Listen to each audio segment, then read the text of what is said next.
Hello दोस्तों, ये कहानी ऐसे इंसान की है जो फ्रॉड करने वाले के खिलाफ आवाज उठाता है तो उसके परिवार पे काला जादू किया जाता है। उसकी बेटी को मारने की कोशिश की जाती है, लेकिन मौत भी आसान नहीं, बहुत दर्दनाक। उसकी बेटी को तड़पा तड़पा कर मारने के लिए उसकी बेटी पे, उसके परिवार पे काला जादू किया जाता है। वो लोग बदला लेना चाहते हैं एक ऐसे इंसान से जिसकी कोई गलती नहीं होती। क्या गलत के खिलाफ आवाज उठाना भी कोई गलती है भला? आखिर एक बाप कैसे अपनी बेटी को बचाएगा, कैसे अपने परिवार को काले जादू से बचाएगा? चलिए देखते हैं इस एक्सप्लेनेशन में। मूवी की शुरुआत होती है और हमें एक खुशहाल परिवार दिखाया जाता है, जहां राजीव, उसकी बीवी आरती और उनके दो बच्चे रक्षा और रोहन है। उनकी बूढ़ी दादी अम्मा है, उनके घर में काम करने वाली नौकरानी लक्ष्मी है और एक ड्राइवर है। शुरुआत में हमें कंस्ट्रक्शन साइट दिखाई जाती है, जहां पर राजीव को उसके साथ काम करने वाली मधु और उसका पति अंशुमन तीनों बैठे होते हैं। तभी वहां पर वर्कर्स का ठेकेदार सत्यम आ जाता है। सत्यम बताता है कि साइट पर खुदाई में गणेश जी की मूर्ति निकली है, इसलिए सारे वर्कर्स मिलकर वहां एक मंदिर बनाना चाहते हैं। राजीव एक नास्तिक होता है और सत्यम की बातों को अनदेखा कर देता है। वहां पर बैठे एक कौवे को देखकर मधु कुछ अजीब तरीके से हंसने लगती है। वह तीनों साइट पर टहल रहे होते हैं कि तभी विनायक राजीव को कॉल करके बताता है कि उन्हें एक और बड़ा कॉन्ट्रैक्ट मिल गया है। राजीव घर जाकर अपनी बीवी आरती को यह खुशखबरी सुनाता है। कुछ समय के बाद दोनों बच्चे रक्षा और रोहन अपने स्कूल से लौट आते हैं। दादी उन्हें रात में कहानी सुना रही होती है कि तभी रूम में राजीव आ जाता है। राजीव को यह बात अच्छी नहीं लगती कि उसकी माँ उसके बच्चों को अंधविश्वास वाली कहानियां सुनाए। वो बच्चों को सोने के लिए भेज देता है। दूसरे दिन विनायक राजीव के घर आता है और बोलता है कि मुझे मधु की हरकतें बड़ी अजीब लगती है। जिस तरीके से वो हंसती है काफ़ी डरावना है। लेकिन राजू कहता है कि मधु बहुत पहले से ऐसी ही है और इस बात को ज़्यादा सीरियस ना ले। वहीं पर रोहन और रक्षा खेल रहे होते हैं तो अचानक रक्षा खेलते खेलते गिर जाती है, जो देखकर राजीव रोहन को डांट लगा देता है। अचानक मधु और उसका पति अंशुमन वहां आ जाता है। मधु इस बात को समझ जाती है कि राजीव रक्षा से बहुत ज़्यादा प्यार करता है। इसके बाद हमें मूवी का अगला सीन दिखाया जाता है, जहां पर राजीव अपनी सक्सेस पार्टी दे रहा होता है, जहां बहुत सारे लोग होते हैं। तभी वहां विनायक आ जाता है, जो राजीव को मधु और अंशुमन के फ्रॉड के बारे में बताता है। दरअसल वो दोनों मिलकर कंपनी का पैसा खा रहे होते हैं। राजीव को ये सब जानकर काफ़ी गुस्सा आता है और वो पार्टी में अंशुमन को मारने लगता है।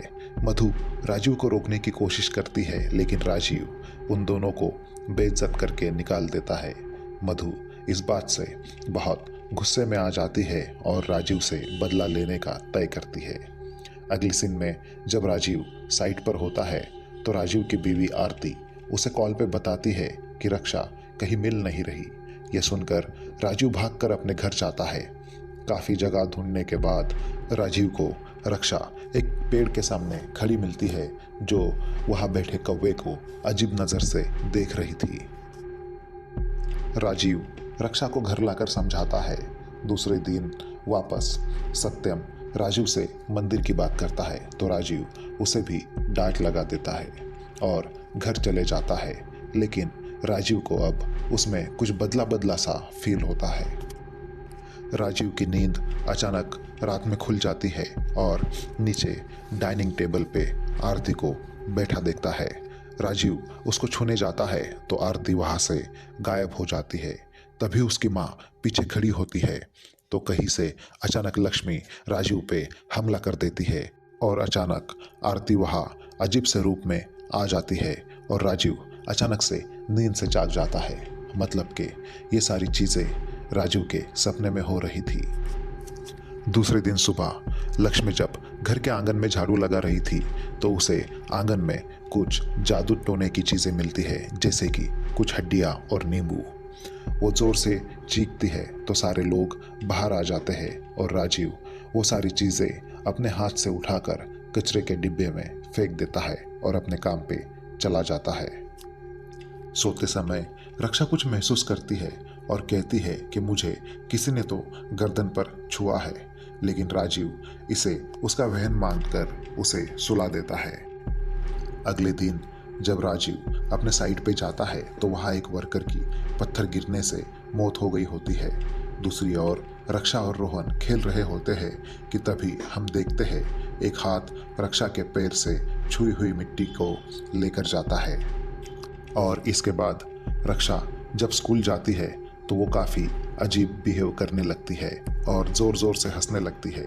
टीचर ये सब देखकर डर जाती है, जो राजीव और आरती को स्कूल बुला लेती है। राजीव और आरती दोनों रक्षा को अस्पताल लेकर जाते हैं। डॉक्टर उसकी इस हालत का कारण पैनिक अटैक बताता है, लेकिन घर आने पर दादी उनको बोलती है कि घर पर किसी ने काला जादू किया है। राजीव इन बातों पे भरोसा नहीं करता, इसलिए वो दादी की बातों को फिर से अनसुना कर देता है। लेकिन रात में लक्ष्मी दादी को बीच दरवाजे में बैठकर मंत्र जाप करते हुए देखती है और दादी अपना हाथ लंबा करके लक्ष्मी को नींबू खिलाने लगती है और तभी लक्ष्मी की नींद टूट जाती है। मतलब घर में अब सभी को डरावने सपने आने लगे थे। सुबह लक्ष्मी और आरती जब ब्रेकफास्ट बना रहे होते हैं तभी रोहन भागते हुए नीचे आता है और कहता है कि दीदी यानी रक्षा कुछ अजीब तरीके से बिहेव कर रही है। सभी लोग रक्षा को देखने जाते हैं। रक्षा मर्द की आवाज़ में अजीब बातें कर रही होती है, इसलिए राजीव अब साइकोलॉजिस्ट को बुलाता है। साइकोलॉजिस्ट कहती है कि रक्षा को पर्सनालिटी डिसऑर्डर हुआ है, लेकिन दादी फिर से काले जादू की बात करती है, लेकिन सारे लोग फिर से दादी को अनसुना कर देते हैं। तभी फिर से रक्षा अचानक चिल्लाने लगती है। साइकोलॉजिस्ट उसे नींद की दवाई दे देती है। रक्षा की हालत देखकर सभी दुखी होते हैं और उसे अस्पताल लेकर जाते हैं। अब रक्षा की आंखों से भी खून आने लगा है। राजीव से रक्षा की ऐसी हालत देखी नहीं जाती। तभी अचानक विनायक वहाँ आ जाता है, जो राजीव से कहता है कि तुमने सब कुछ ट्राई कर लिया है, बस एक बार अब मेरी बात भी मान लो। और मेरे पहचान के एक बाबा जी है, उन्हें एक बार रक्षा की हालत देख लेने दो। बेटी के प्यार में मजबूर बाप राजीव उस बाबा को लेने के लिए विनायक के साथ उस बाबा के ठिकाने पे जाता है। बाबा एक खंडर में बैठे होते हैं। राजीव के आते ही बाबा जी उसे रक्षा की हालत के बारे में बताता है। राजीव चौंक जाता है कि बाबा जी को ये सारी बातें पहले से कैसे पता, जबकि उन्होंने तो किसी से कुछ भी नहीं सुना। अब बाबा जी राजीव और विनायक के साथ अस्पताल जाते हैं और रक्षा को देखते हैं। रक्षा की हालत देखने के बाद बाबा जी राजीव को उसके साथ लेकर राजीव के घर जाते हैं और वहाँ पहुंचकर सबसे पहले उस डस्टबिन को जला देते हैं जहाँ राजीव ने जादू टोने का सामान फेंक दिया था। बाबा अपनी शक्ति से ये बात भी पता कर लेते हैं कि आखिर उनके परिवार पे जादू किसने किया है, और साथ ही राजीव को ये भी बता देते हैं कि इस चीज़ों में राजीव का ड्राइवर भी शामिल है। दरअसल रक्षा के पैर की मिट्टी उठाने वाला दूसरा कोई और नहीं बल्कि राजीव का ड्राइवर ही था। और साथ ही साथ राजीव को ये बात भी बता देते हैं कि उसके परिवार की दुश्मन दूसरा कोई नहीं बल्कि मधु और उसका पति अंशुमन ही है। जबकि राजीव ने अंशुमन और मधु का फ्रॉड पकड़ लिया था और उन्हें बेइज्जत करके पार्टी से निकाल दिया था। इसी बात का बदला मधु उसके परिवार पर काला जादू करके ले रही थी और उसकी पहली शिकार राजीव की बेटी रक्षा बनी थी। अब राजीव, विनायक और बाबा तीनों मधु के घर जाते हैं और वहाँ देखते हैं कि मधु ने रक्षा की गुड़िया बना रखी है और उसे टॉर्चर कर रही है।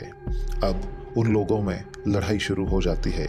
मधु राजीव को धक्का देकर दीवार पे गिरा देती है और तभी बाबा जी चलता हुआ पंखा मधु के सिर पर गिरा देते हैं, जिस वजह से मधु की वही मौत हो जाती है और उसका जादू भी टूट जाता है। राजीव अब जब अस्पताल जाकर रक्षा को देखता है तो उसे सही सलामत पाता है। अपने बेटी को ठीक देखकर राजीव इमोशनल होता है और रक्षा को गले लगाता है। और बस यहीं पर इस पार्ट का होता है द एंड। इसका अगला पार्ट देखने के लिए चैनल को सब्सक्राइब कर लेना। मिलते हैं अगले पार्ट के साथ।